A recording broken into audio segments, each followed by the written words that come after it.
Okay, I'll start with this one, seeing as I'm the resident Norway lover on this podcast. Okay, I'll admit it's not one of my favourites.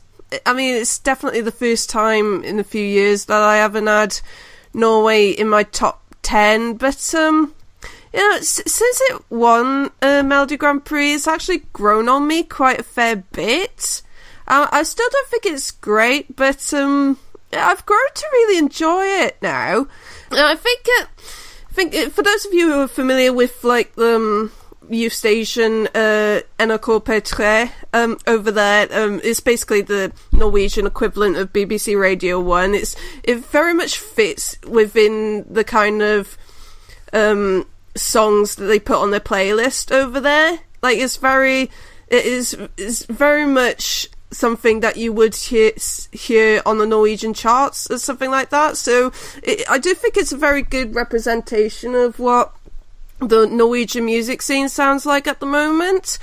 And yeah, I think like whatever result they're gonna get, I don't think that the Norwegians should be embarrassed by any stretch of the imagination of this representing them. I think it's a very credible offering from them. I don't know how it's gonna do, because I kind of feel like the song is a bit more of a grower more than an instant sort of like grab, if that makes any sense. So yeah, it could either do surprisingly well or do pretty meh with the results, really. I think it's got a pretty good chance of qualifying because it's one of the more contemporary and likeable songs in this semi-final. And yeah, I don't really have much else to say about this. Problem is it's probably a bit too nice in a way, which is usually not a good thing to be too nice, but yeah, it's not great, but there's nothing outwardly wrong with it either. So, yeah, I think it's a pretty good effort, I think. So, yeah, that's it from me. I kind of agree with you, actually, Kylie, because I wasn't very impressed, I have to say, with the Norwegian national final this year. I thought all the songs were pretty meh. Yeah. And so when this won, it was a bit like shrug shoulders, kind of whatever. But I'd say this song above every other song this year has really grown on me and is now my number 11. Ooh. And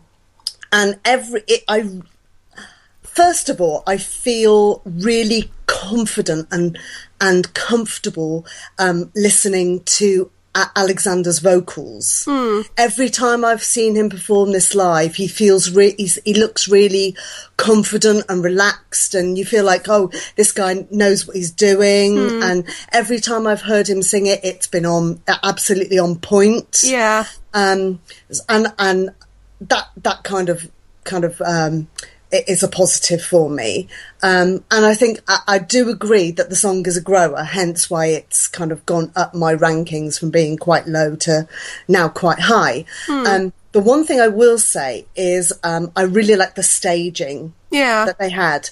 Especially, I love the kind of mask thing with the LED lights.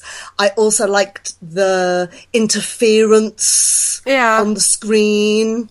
The kind of interference, the signal blocking up on the camera. But my one kind of thing that makes me go, I can't put this any higher, is my favourite bit of the song is the bit where it goes, kill, kill, kill. Yeah. I just think, how are they going to do that? Yeah. Are they going to be able to do that? Because if they are going to be able to do that, is it, how is it going to sound? And if they get rid of it, that's going to feel really weird. Yeah. And I think when the rehearsals kick in and we discover what it's going to be like, that might really affect whether it goes up or down. Yeah, because I did have a chat with the guys just after they won won the national final, and they did say that they were that they were aware that they might have to change it because obviously they can't do pre-recorded backing vocals in Eurovision, and they said that they're gonna find some way of trying to sing that bit live. Okay. I don't know how they're gonna do it, but I'm very interested to see how they're gonna pull that one off. So yeah, that's gonna be interesting, I think. Yep. Okay. All right, works. I'll be quite brief. To be honest, this was the last song I was expecting Norway to pick this year. To be honest, but like both of you, it has grown on me, especially seeing them live in Amsterdam. I think I quite like it now. I like it better than Sweden, I think, but don't tell Robin. And yeah, it's very radio friendly, very chart friendly. Really, not what I would expect Norway to put out in Eurovision at all. And I don't think it's going to be one of my favourites, but I'm looking forward to this performance, definitely. Yeah. Okay, so any last words on Norway before we give it a score? No. No, nej. Det är ingenting mer att se. Okay, so it's almost a 4 for me, but it's a 3. I'm gonna give it a 3, but it's a strong 3, bordering on 4. But yeah, it is still a 3. Yeah, I'll also give it a 3. And I'm slightly more positive. I'm going to give it a 4. Okay, and the public, they're giving it a 3 out of 5.